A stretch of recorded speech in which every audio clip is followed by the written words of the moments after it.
Schedule 1 took the internet by storm when it released on March 24th, 2025. The game is simple. You make things, then you give those things to people in exchange for money. Explain how. Money can be exchanged for goods and services. Woohoo! That simple hook helped it score some impressive numbers right out of the gate. On April 6, 2025, the game's player count peaked at 455,652. Not bad for what's basically Breaking Bad the game. Yeah, Mr. White. Yes, science!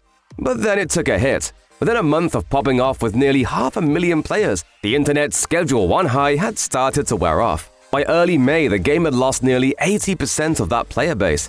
That's a pretty quick turnaround, and Schedule 1 isn't even set to come out properly for a few more years. So how does an instant hit go up in smoke in just 4 weeks?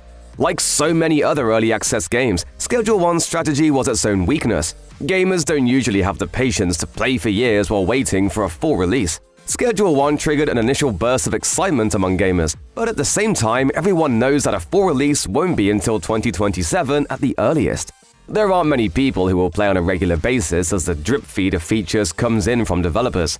Obviously, not every game can be Hades, where an early access period was an enormous boost to the game's hype. And if anyone expected Schedule 1 to do the same, well… Stupid boy. Even players who dive into an early access title on day 1 tend to only check back in from time to time. Not every update will be action-packed and full of new content, so a lot of those players will circle back to a game months or even years down the road when several updates have been released. Schedule 1 is also the victim of another early access flaw. The game is light on content.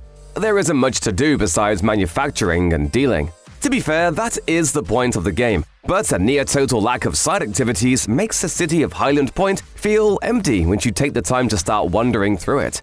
By early access standards, Schedule 1 actually has a robust set of features and game mechanics, but at its core, the game is still far from finished.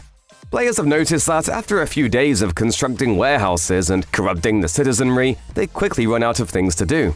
There's no endgame at this point, and it takes less than a dozen hours to unlock all the available features.